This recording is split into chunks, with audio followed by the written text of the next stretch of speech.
Kembali pagi ini kita akan ibadah memperingati hari kenaikan Tuhan ke surga.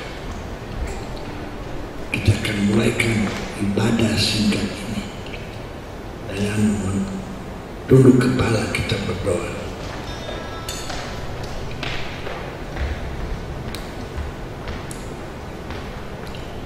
Kalau sampai hari ini kami bisa ada sebagai kami ada memperingati hari di mana Engkau telah mengalahkan hukum dunia naik ke surga, kami bersyukur kepada Tuhan.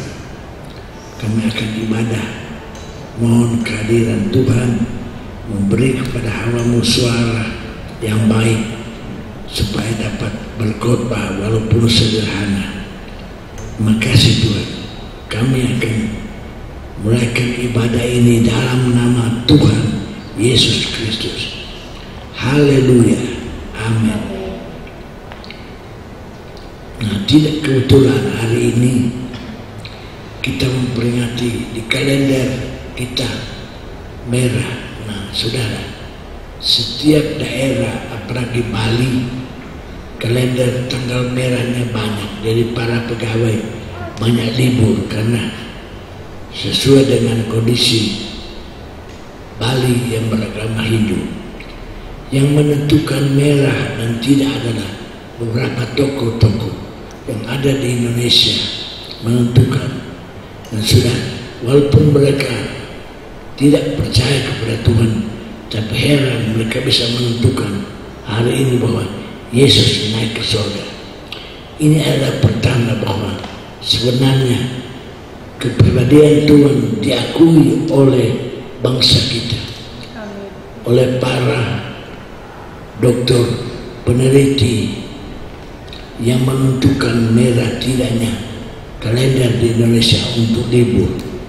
Dan seharusnya hari ini sebelum dibilang libur kita sudah libur duluan karena COVID-19. Terima kasih kepada Tuhan.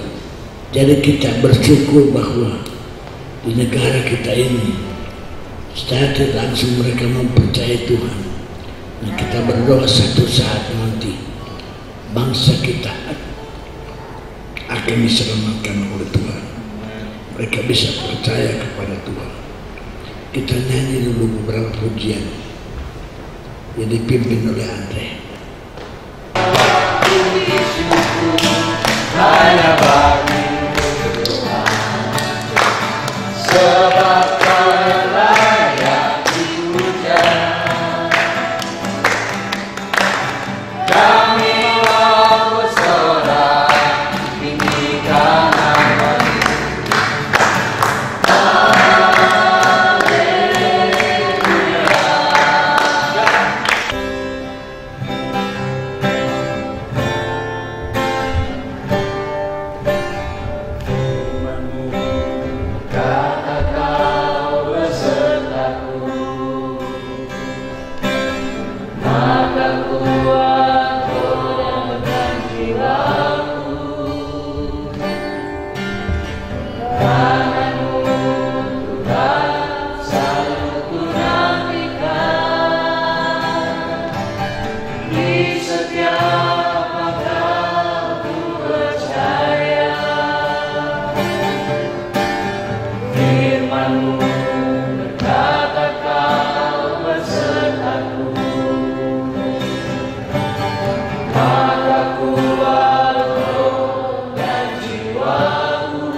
Tempat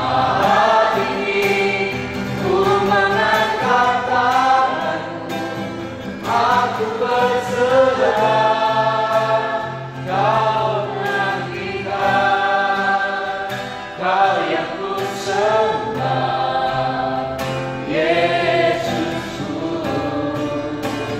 rajaku, sayapku. Puji Tuhan, peristiwa kenaikan Tuhan kita bacakan pada kitab Kisah Rasul pasal pertama, mulai dari ayat yang ke-6 sampai ayat yang ke-11. Kisah Rasul pasal pertama.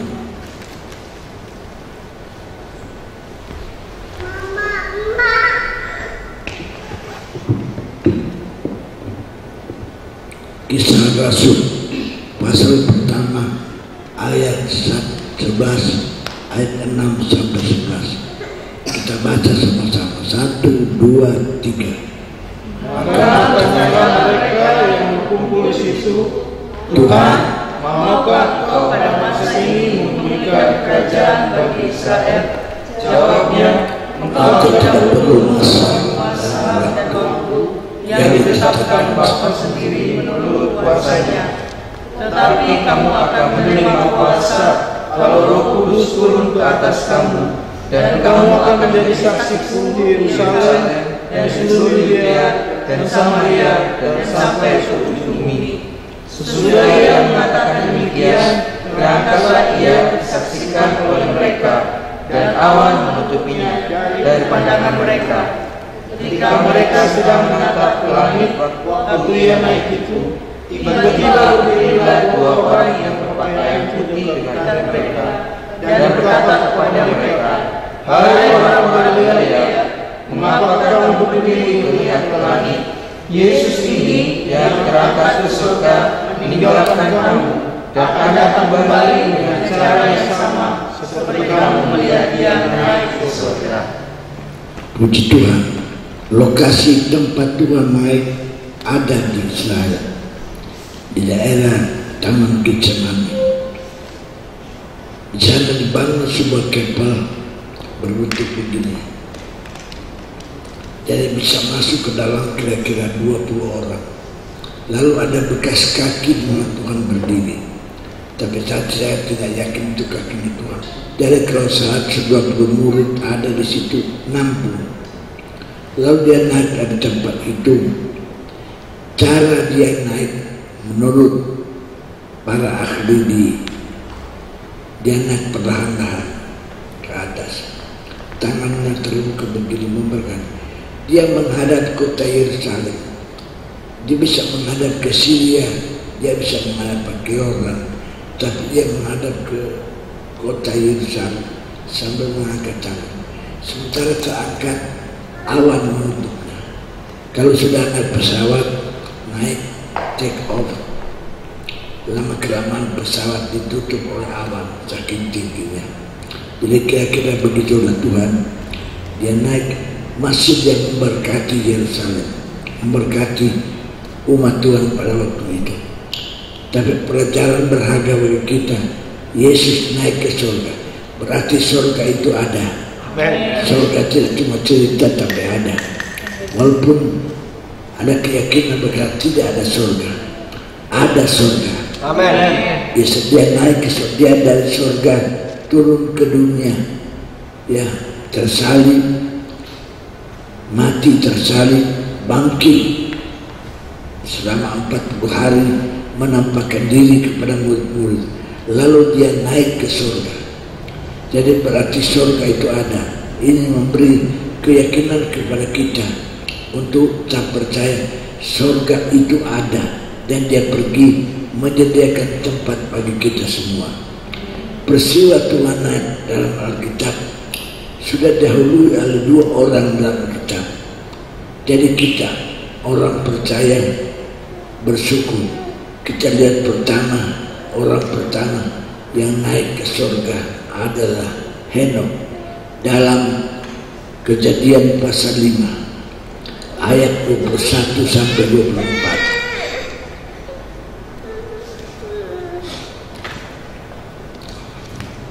Kita baca sama-sama. 1, 2, 3. Setelah Kejadian 5 ayat 21 sampai 24. 2-3 setelah hidup 150 tahun, ia beranak dan Henok hidup bergaul dengan Allah 300 tahun lagi setelah ia beranak Metusala, dan ia memperanakkan anak laki dan perempuan. Jadi Henok bertemu dengan 360 tahun dan Henok hidup bergaul dengan Allah. Lalu ia tidak ada lagi. Jadi ia telah diangkat oleh Allah. Jadi orang pertama dalam kitab sudah ditulis Henok, dia diangkat oleh Allah. Dia naik ke surga. Henok ini punya istri. Ya, Henok kepala keluarga. Dia punya anak. Tetapi ditulis oleh kitab di ayat ini 2 kali kata dia bergaul dengan Allah. Di ayat 22 dan di ayat 24. Kalau satu tokoh 2 kali berturut-turut ditulis dia hidup dengan Allah, ini sangat luar biasa. Tidak mudah, saudara. Dia bergaul dekat setiap hari dengan Tuhan sampai Allah jatuh cinta kepada dia. Allah perhatikan, Tuhan perhatikan dia, dan dia berkata kepada Henok, daripada saya bolak-balik datang surga dunia, mendingan kamu aja saya angkat tinggal di surga. Bukan Tuhan bilang aku capek, tidak, kamu aja datang ke surga supaya kita selalu bisa ngobrol. Tiap hari dia bergaul dengan Tuhan. Tempatmu bukan di sini, ayo aku angkat naik ke surga. Dan Henoklah, bukan Metusala orang yang paling panjang umurnya. Metusala 69 tahun. Tetapi Henok tidak mati sampai hari ini dia hidup.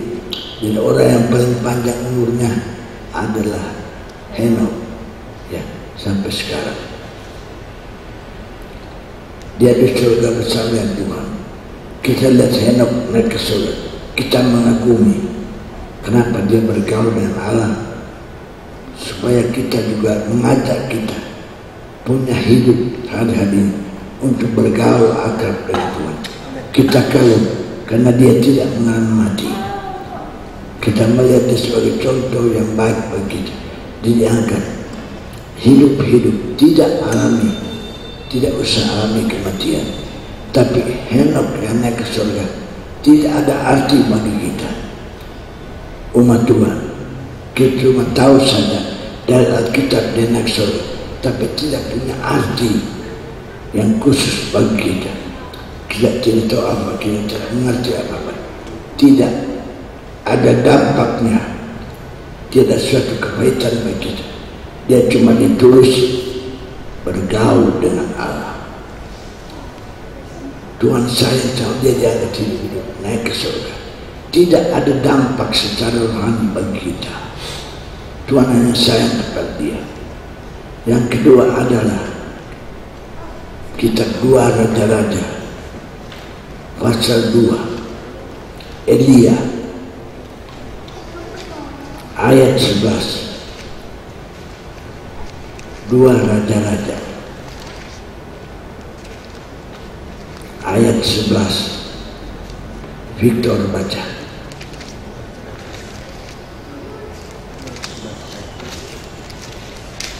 Coba itu gambar orang di belakang itu menghalangi pandangan, saya kira ada orang.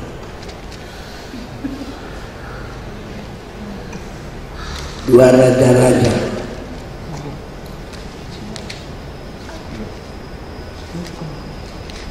dua ayat 11.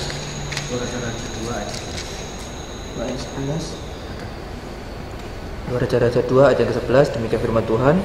Sedang mereka berjalan terus sambil berkata-kata, tiba-tiba datanglah kereta berapi dengan kuda berapi memisahkan keduanya. Lalu naiklah Elia ke surga dalam angin badai. Orang yang kedua diangkat ke surga ialah Nabi Elia. Ia lebih lagi spektakuler karena Tuhan kirim kuda berapi dan kereta berapi, dan mereka berjalan dengan Elisha dipisahkan. Dia diangkat naik dengan kereta. Elia dalam badai yang besar diangkat hidup kedua. Tapi sekali lagi tidak ada dampaknya bagi kita. Cuma kita berkarya hanya kita begitu percaya kuasa Tuhan yang luar biasa. Sekali lagi, tidak ada dampak apa-apa bagi kita. Tidak sesuatu yang berguna bagi kita. Tidak ada sesuatu yang bisa merubah hidup kita dari kenaikan Elia ke surga. Kita cuma kagum saja. Pertama dengan Henok yang bergaul dengan Tuhan, diangkat hidup-hidup. Dan kedua, Elia nabi yang besar, diangkat hidup-hidup melalui kereta kuda yang berapi menaiki surga. Tapi kedua tokoh ini tidak ada dampak bagi kita. Tidak ada sesuatu tanda yang ditinggalkan bagi kita. Tidak sesuatu yang mengubah hidup kita. Kita cuma tahu kagum Henok, Elia naik ke surga. Tapi Tuhan Yesus beda. Dia naik ke surga memberi dampak. Kalau kita membuka Injil Yohanes pasal yang ke-16, kita lihat dampak yang luar biasa. Ayat yang ke-5, ayat yang ke-6. Mari kita baca sama-sama. 1, 2, 3. Tetapi sekarang Aku pergi kepada Dia yang telah mengutus aku, dan tidak seorang pun di antara kamu yang bertanya kepadaku, kemana aku pergi? Tapi karena aku mengatakan itu padamu, sebab itu hatimu berduka cita. Ayat 7. Namun benar yang mengatakan ini kepadamu Adalah lebih baik jika aku pergi, sebab jika aku tidak pergi, penghibur itu tidak akan datang kepadamu. Tetapi jika aku pergi, aku akan mengutus dia kepadamu. ada dampak, ada arti yang besar kepada gereja. Kepergian Tuhan, kita sama tahu hal ini. Henok naik tidak ada dampak apa-apa. Elia naik ke surga tidak ada dampak apa. Tapi Tuhan Yesus bilang, yang pertama dia bilang, ada gunanya kalau aku pergi kepada Bapa. Sebab kalau aku tidak pergi, penghibur Roh Kudus tidak akan datang kepadamu. Tapi jikalau aku pergi, aku akan mengutus dia kepadamu. Dampak yang pertama dari kenaikan Yesus begitu jelas, begitu gamblang. Ada gunanya Yesus naik ke surga. Dia bangkit, kita tahu selama 40 hari 40 malam dia beredar-edar, berputar ke sana ke sini, mengunjungi murid-murid, menampakkan diri kepada murid, menyatakan bahwa dia sudah bangkit. Tapi dia harus naik ke surga. Sebab apa? Sebab ada dampaknya. Yang pertama, dampaknya yang berguna. Jadi kita jangan sedih, murid-murid tidak sedih, ya, tidak usah berduka cita. Dari urut 2 ayat yang pertama sudah memberi pengharapan kuat bagi murid-murid, lebih berguna daripada aku bersama-sama dengan engkau, lebih berguna bila aku naik. Jadi nomor 1, Yesus naik ada dampak, yaitu berguna bagi murid-murid, bagi kita. Gunanya apa? Kita akan lihat di ayat 9. Mari kita baca 1, 2, 3.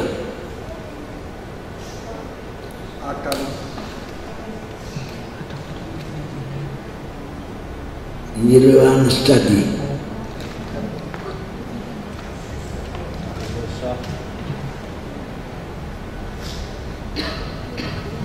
ayat 9, 2, 3. Akan dosa karena mereka tetap tidak percaya kepadaku. Jadi kalau Roh Kudus penghibur datang, guna yang pertama dia akan bersaksi dalam dosa. Nah, dosa yang paling besar bukan zina, bukan merampok. Dosa yang tidak paling besar, dosa tidak percaya. Kalau saudara tidak percaya firman Allah, tidak percaya mujizat, tidak percaya karya Tuhan, ini sudah menurut Yesus orang berdosa. Tapi kalau kita percaya kepada Dia, kita akan diselamatkan. Kalau kita percaya kepada Tuhan, kita akan diselamatkan. Bisa bilang amin. Yohanes 3 ayat 16 sampai 18. Kita baca.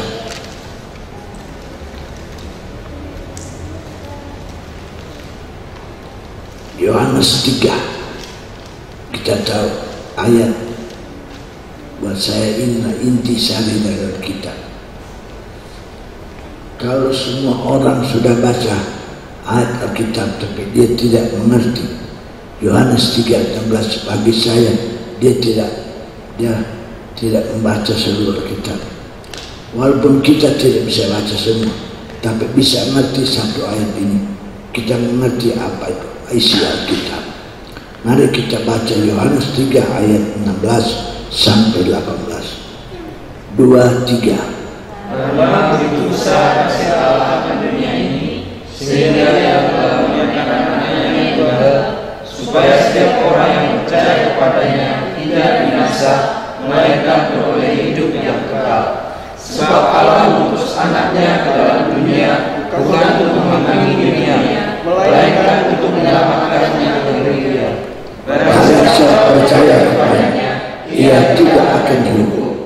Barang siapa tidak percaya, Ia telah berada dalam hukuman sebab ia tidak percaya dan nama Tuhan. Jadi ini dosa paling besar, tidak percaya. Kalau kita tidak percaya, kita berdosa. Ini tugas pertama, datang Roh Kudus untuk menyadarkan bahwa manusia ini berdosa. Dia bersaksi tentang dosa. Dia akan berkata dalam hati kita, jangan bunuh suara hati kecil. Ini dosa, ini salah, ini tidak benar. Lari, jangan lakukan. Ini kamu sombong rohani, kamu terlalu takut, kamu terlalu cemas, kamu terlalu khawatir. Dia bersaksi, dibicara dalam hati kita. Jadi guna yang pertama, Roh Kudus, dia akan bersaksi tentang dosa. Maka kalau orang Kristen masih berbuat dosa, dia masih judi, merokok, dia masih berbuat hal yang tidak dikehendaki Allah, dia tidak dengar suara dari Tuhan, dia tidak dengar, dia tidak menolong, dia tidak taat kepada suara Roh Kudus.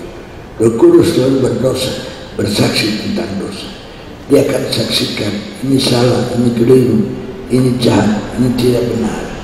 Dari dosa yang paling besar kita sudah dengar tadi ada dosa tidak percaya.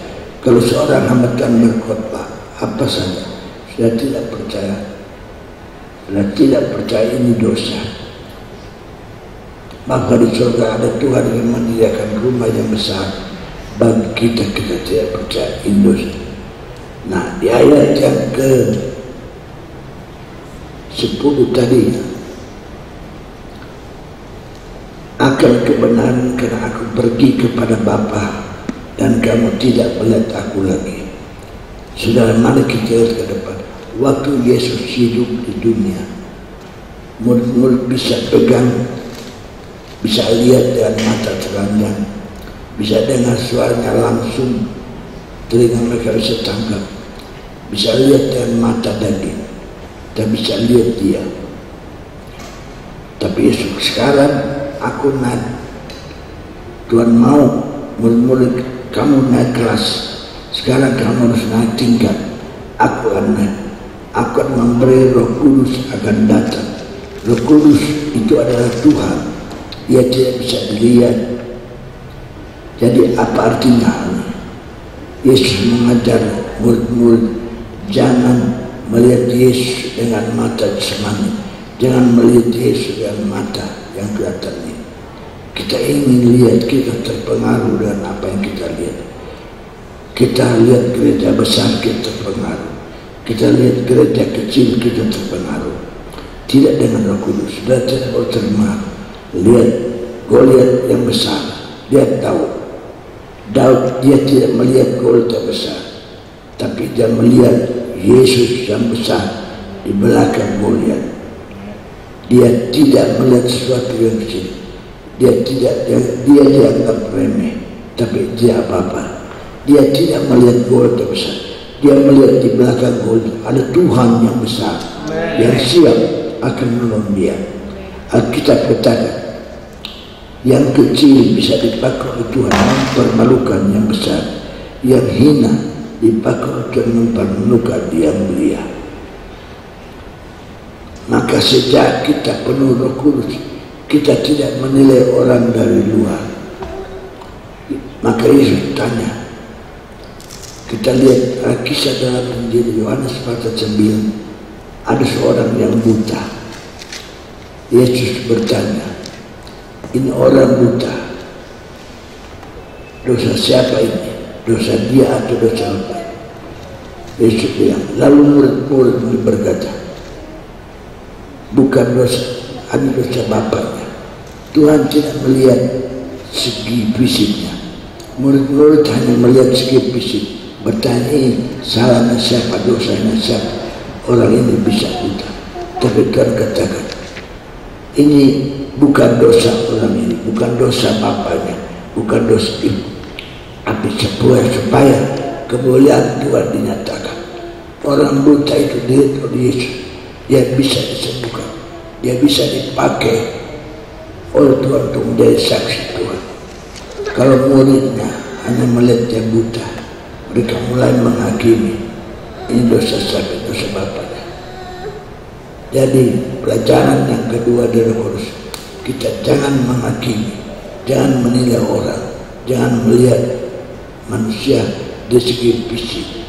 Pandanglah kepada Tuhan.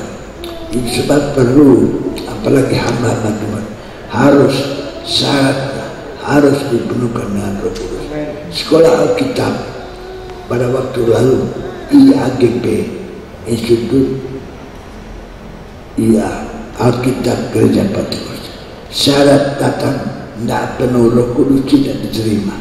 Itu syarat itu begitu ketat, ya. Tidak bisa wanita rambut pendek, keriting, tidak bisa kecuali keriting dari lahir. Itu tidak akan ditolak, begitu ketat dulu, ya.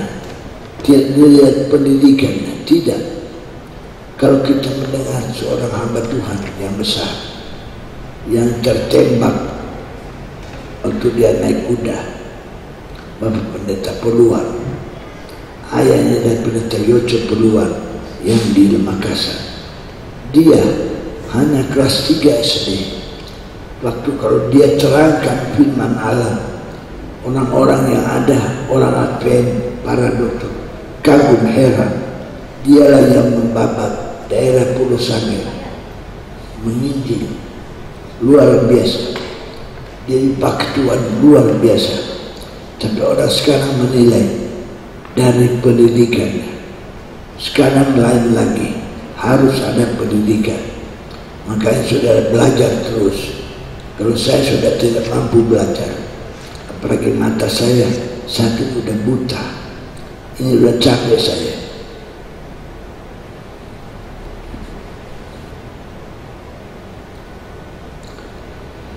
Kita perlu dipenuhkan Roh Kudus supaya kita tidak menilai orang dari kulitnya, menilai orang dari luarnya, tapi kita menilai dengan penilaian rohani. Kita harus melihat Tuhan. Dikatakan oleh Yesus, akan kebenaran karena aku pergi kepada Bapa dan kamu tidak melihat aku. Tuhan ajarkan kepada murid-murid supaya mereka melihat dalam mata iman, dengan mata rohani. Allah Roh Kudus itu ada. Guna yang ketiga, kita baca ayat 11. Pasal 16 ayat 11. 1, 2, 3. Ayo. Yohanes 16 ayat 11. Jangan tinggalkan Yohanes 16. Ayat 11, 2, 3. Apakah penghakiman karena penguasa dunia ini telah dihukum? Penguasa dunia adalah iblis, telah dihukum. Jangan kaget kalau iblis menuduh saudara. Dia tuduh saudara punya kesalahan. Kerjaannya iblis menuduh, dia tuduh saudara punya kelakuan. Dia tuduh saya, dia tuduh sini. Tapi kita harus berdiri di atas ayat ini, bahwa iblis, bahwa Roh Kudus sudah menghukum, sudah mengalahkan, menghukum iblis. Cuma belum dieksekusi, nanti. Tapi secara pengadilan dia sudah kalah, dia sudah dihukum, dia sudah divonis bersalah. Itu sebabnya jangan takut kepada setan, jangan takut. Ya, saya melatih anak-anak Lydia waktu tinggal di Blit, di Ngoro, kamar mandi kami di luar. Saya bilang jangan takut, kalau tidak ada setan, jangan takut. Dan Lydia berani, Joan berani. Mereka buang air malam keluar sendiri. Cuma saya takut ada orang jahat, itu aja. Jadi saya bilang kalau kamu buang air, bangunkan papi. Tapi tidak usah takut setan. Saya takut ada orang-orang, sebab tanah kami 80 meter dari jalan depan sampai jalan belakang. Ya, begitu besar, hampir 3000 meter. Jadi mereka berani. Tidak usah takut. Kalau ada orang-orang takut ini, takut itu, takut setan, ingat setan sudah dikalahkan, sudah dihukum, cuma belum dieksekusi. Kapan waktunya? Nanti kedatangan Tuhan kedua, dia akan dimasukkan dalam suatu lubang yang tidak ada dasarnya. Selama 1000 tahun dia jatuh, terus jatuh. Sudah dikalahkan. Haleluya. Jangan takut. Segala macam, mau BB apa saja, jangan takut. Tidak ada itu. Dia sudah dihukum, hanya belum dieksekusi.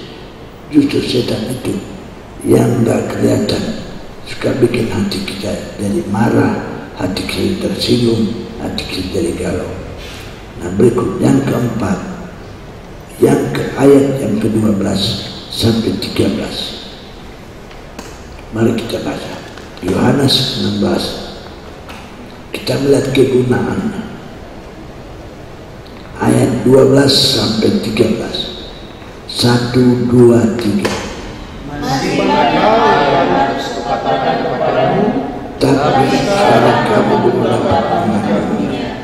Tapi apabila dia datang, yaitu Roh kebenaran, ia akan memimpin kamu pada seluruh kebenaran, sebab ia tidak akan berkata-kata. Segala sesuatu yang didengarnya itu lain, dan ia akan mendengar hal-hal yang akan. Dia akan memberitahukan kepadamu hal-hal yang akan datang. Haleluya. Ia akan memimpin. Penghibur itu bukan cuma untuk datang saja, tapi dia mau memimpin. Kalau memimpin berarti dia ada di depan, bukan di belakang. Dia berdiri di depan memimpin. Jadi yang keempat, Roh Kudus itu memimpin kita. Kalau anak Tuhan, hamba Tuhan dipimpin Roh Kudus, tidak akan salah jalan, tidak akan salah kaprah. Karena Roh Kudus itu memimpin, nggak akan salah pilih, nggak akan salah dagang, nggak akan salah pegang, nggak akan salah jual. Saudara nggak akan salah karena dipimpin oleh Kudus, dipimpin kepada segala kebenaran. Kita lihat begitu luar biasa. Roh Kudus tidak akan salah. Dia memimpin saudara, memimpin saudara kepada, memimpin kita kepada segala kebenaran. Bukan satu kebenaran, segala kebenaran. Kalau sudah hidup dalam Roh Kudus, sudah akan merasakan indah. Itu ya anak-anak muda yang belum kawin, jangan sembarangan kawin, sembarangan menikah. Minta kepada Tuhan, Tuhan Roh Kudus, apa ini jodoh saya? Gak akan mungkin orang Kristen itu korupsi kalau dipimpin oleh Roh Kudus. Gak akan mungkin orang Kristen mencuri, gak mungkin dia bohong, gak mungkin dia dusta kalau ada Roh Kudus. Dia menurut kepada pimpinan Roh Kudus. Dia ada dusta, tidak kedengaran cerita untuk dapat keuntungan, akan dipimpin oleh Roh Kudus. Tidak akan selingkuh, tidak akan berjudi, tidak akan berzina, tidak akan berdosa. Sekali lagi, karena Roh Kudus memimpin kita. Berikutnya, apa yang dengannya, apa yang didengannya, itu yang dikatakan.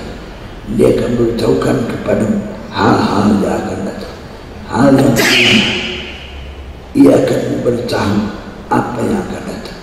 Roh Kudus tidak akan bersyukur kalau saudara masuk lubang. Kalau sudah sangat jalan, Roh Kudus selalu akan memimpin saudara lewat lubang yang berbahaya. Berbicara ke arah bicara alam nafsu kalbu. Karena kita baca dan masuk ke 23. Tuhan gembalaku, aku tidak akan pernah dipimpinnya kita lewat lembah bayang-bayang maut. Aku tidak takut bahaya, karena gada dan tongkat itu memimpin aku. Jadi dapat bercerita akan kedatangan Roh Kudus. Saudara, kita tidak usah pakai seperti orang Tionghoa. Sio apa dia, sio ular, sio tikus, sio babi, sio Capricornus. Dan Yesus tidak pakai sio. Sio sayangnya tidak ada. Tidak usah mau menikah lihat sio. Andre sio tikus. Pacarnya sio tusa, sio kucing. Tidak bisa jodoh. Tikus dengan kucing berantem terus. Tidak usah. Roh Kudus akan memimpin kita. Ini kegunaannya. Tuhan naik ke surga. Yang jahat jadi baik, yang gagal jadi berhasil, yang takut jadi berani, yang terkebelakang ada berada di paling depan. Hanya karena Roh Kudus, hanya karena Tuhan. Bilang haleluya. Dia akan bercerita apa yang akan datang. Dia akan cerita apa yang akan datang. Roh Kuduslah yang memimpin kita, bukan sio tikus, bukan sio babi. Kita hanya punya satu sio, sio Yesus. Sio Yesus. Sio Yesus. Kita hanya punya satu sio. Gak ada sio kalau gak ada amin ya. Itu yang ada amin itu sio babi ya. Kita hanya punya satu sio, sio Yesus. Yang gak bilang amin itu sio babi. Kita hanya punya satu sio, sio Yesus. Yang gak ada amin, yang gak bilang amin itu sio babi. Kita hanya punya satu sio Yesus. Yesus segala-galanya. Kita hanya dibenarkan oleh puji Tuhan. Nah, kita membaca pasal 16 ayat 14 dan 15.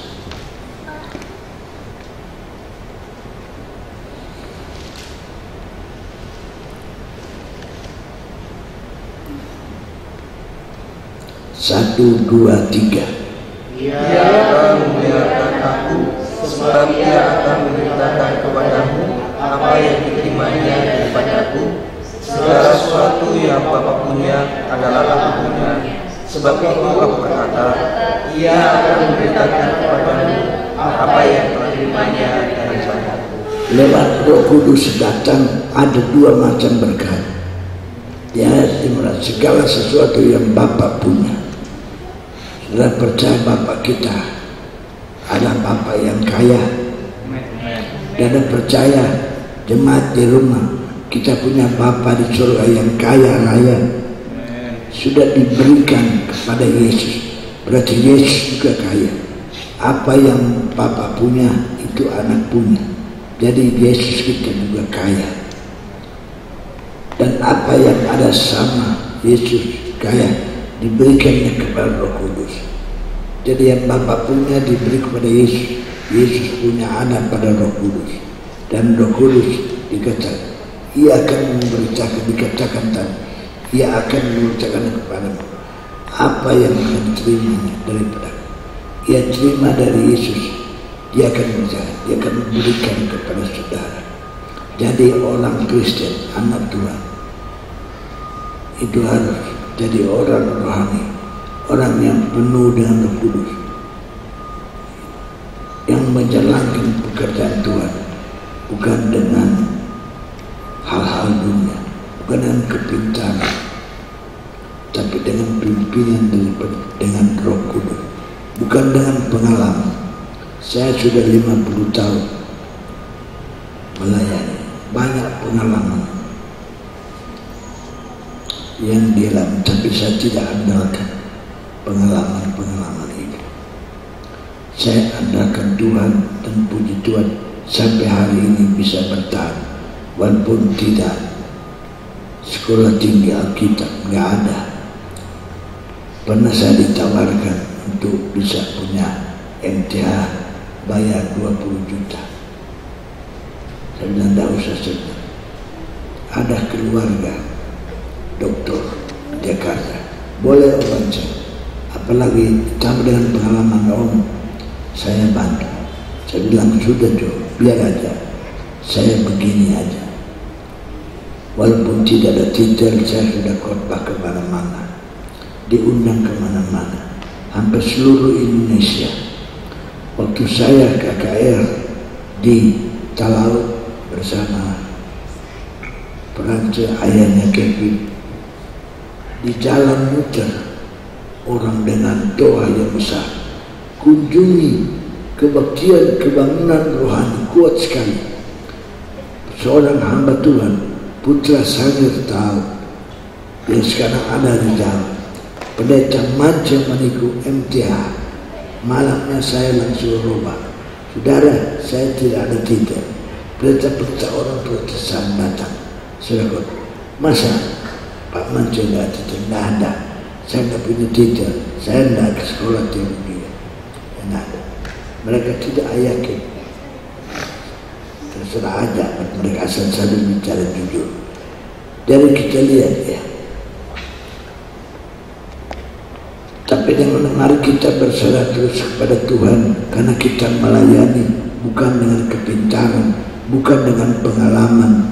Saudara sekolah tinggi, belajar bagus, tapi jangan andalkan hal-hal itu. Tetap berserah, mengandalkan Tuhan, dipenuhi dengan hati kita, dengan Roh Kudus.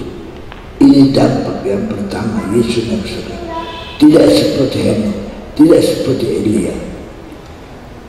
Dan dampak yang terakhir kita lihat dalam Kisah Para Rasul pasal 1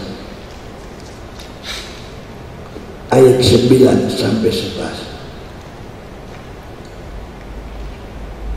Kita bacakan ayat ini.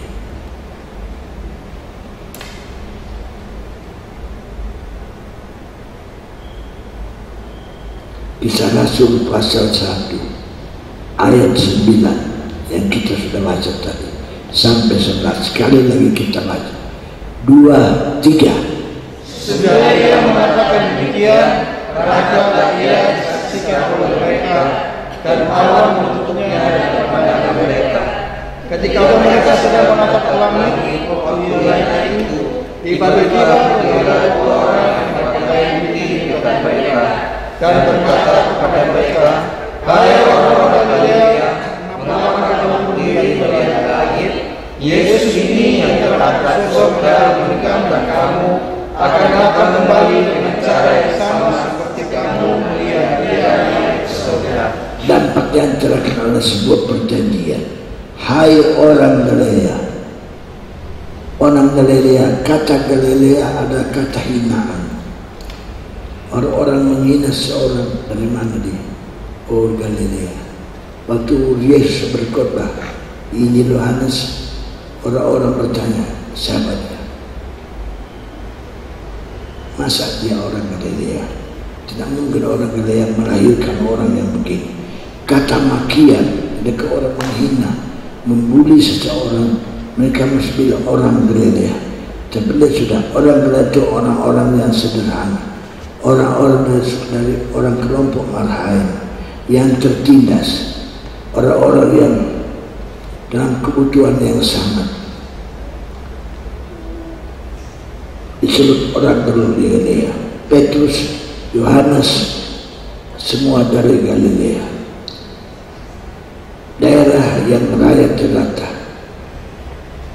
Kalau orang-orang kaya tinggal di Yerusalem. Tapi Yesus, malaikat tidak bilang, hai orang Yerusalem. Tidak, hai orang Yerusalem. Tidak, tapi hai orang Galilea. Itu orang-orang yang patah hati, patah semangat, tidak tahu berbuat apa. Kenapa engkau menatap ke langit? Mengapa engkau berdiri melihat ke langit?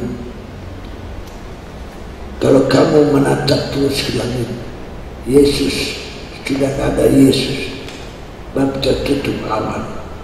Kenapa kamu lihat? Kenapa kamu melihat ke atas? Sebab yang kamu lihat dan naksir, demikian juga dia akan datang ke bumi. Kita akan percaya. Kalau tidak percaya dosa, kita percaya Yesus akan datang kembali. Hari-hari ini ada banyak orang melihat malaikat secara fisik, banyak ada di medsos segala macam. Ada satu pendeta yang berkata, khotbah, semua sampai mana mencari apa, bagaikan kilat memancar dari timur ke barat. Tuhan akan datang, anak manusia. Jadi bilang anak manusia itu bukan Yesus, anak manusia dari daerah timur.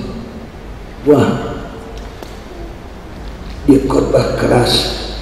Dia bilang orang banyak gereja disesatkan. Anak manusia itu Yesus. Anak manusia datang dari timur. Kita tahu anak manusia adalah Yesus sendiri. Sebab Injil berbicara Yesus dengan berbagai karakter.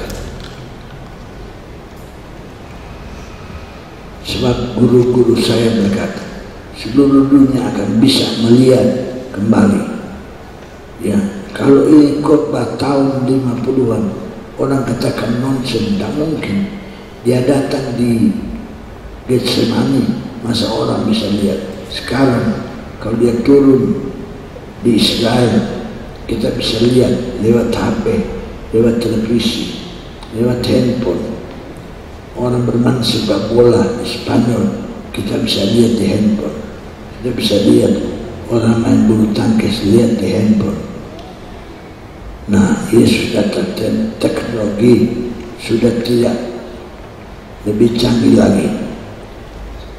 Semua bisa lihat, seluruh dunia bisa melihat sana langsung. Ya, jadi Yesus akan datang.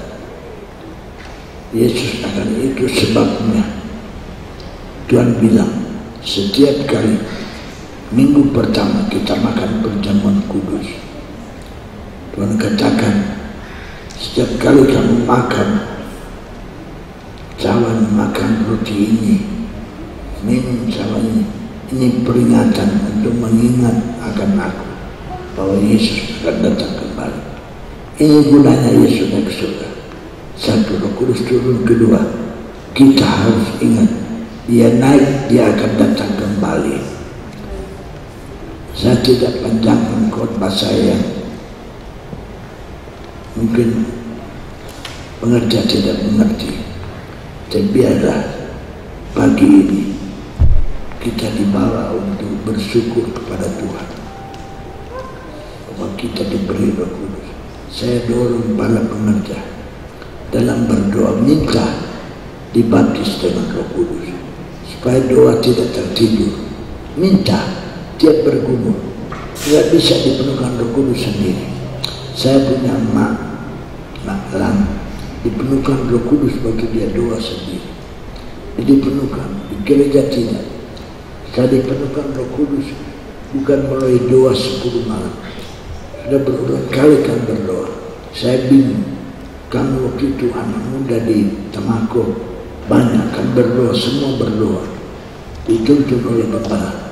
Saya heran, saya ketua kaum muda, guru sekolah minggu. Saya tidur di gereja, saya belum penuh. Tapi seorang anak muda, dia memang orang kaya. Dia dipenuhkan, anak saya kenal kakak saya, nama Kion, dipenuhkan dengan Roh Kudus. Mereka tidak tersedih. Saya dicemburu, saudara. Kenapa mereka? Sampai bertanya kepada gembala saya, "Kok John, kenapa saya belum penuhkan?" Sabar aja. Kenapa Yongkan?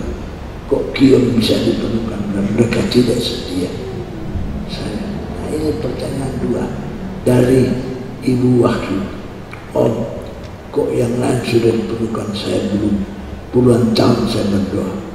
Nah, tapi pada satu waktu kebaktian kebangunan rohani ini pimpin oleh Bapak Tayakolog, saya bisa berbahasa lidah sementara menyanyi, sementara memuji Tuhan.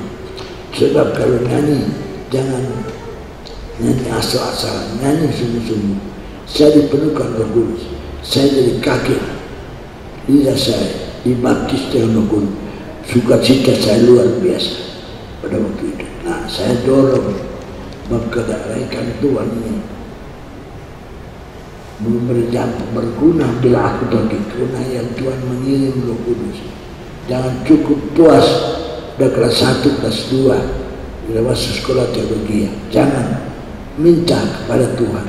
Sekali lagi syarat ini dulu sekolah Alkitab tidak diterima kalau orang belum penuh Roh Kudus. Dan buktinya, saudara-saudara, para pionir kita, orang-orang yang sederhana, kita lihat gereja kita tersebar di seluruh Indonesia sampai ke Australia, Amerika, Hong Kong, Jepang, Jerman, Inggris, Amerika, Eropa, sampai ke Korea, tersebar luar biasa. Kenapa? Karena Roh Kudus. Kita tidak boleh bergeser dari dasar ini. Jangan bergeser. Tetap pegang dasar ini. Dan kita minta kepada Tuhan. Kalian anak muda, jangan cukup puas. Doa pagi bisa dipenuhkan Roh Kudus. Kalau tidak tertidur, minta kepada Tuhan. Tuhan, penuhkan saya dengan Roh Kudus. Mari kiranya firman Allah yang sangat sederhana berkat bagi kita. Amin. Puji Tuhan. Mari kita berdoa. Kita akan nyanyikan satu lagu lama yang kami nyanyikan tadi pagi atau kemarin pagi. Curahkan Tuhan hujan roh.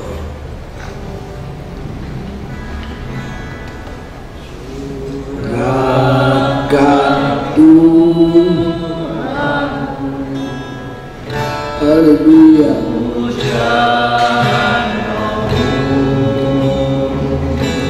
Basahilah sekarang.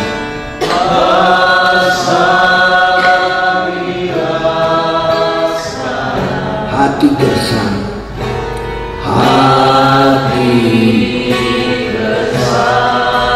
Katakan, telah lama ku nanti.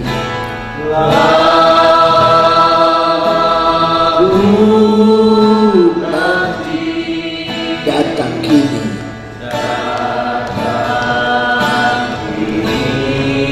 Lalu ku bersujud. Lalu ku bersujud.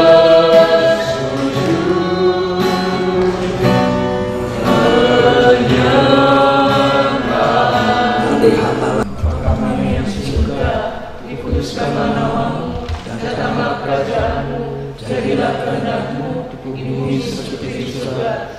Berikanlah kami hari ini makanan kami yang secukupnya, dan ampunilah kami akan kesalahan kami, seperti kami juga mengampuni orang yang bersalah kepada kami. Dan janganlah membawa kami ke dalam percobaan, tetapi lepaskanlah kami daripada yang jahat. Karena Allah yang punya kerajaan dan kuasa dan kemuliaan sampai selama-lamanya. kiranya. Kiranya Engkau memberkati aku berlimpah-limpah.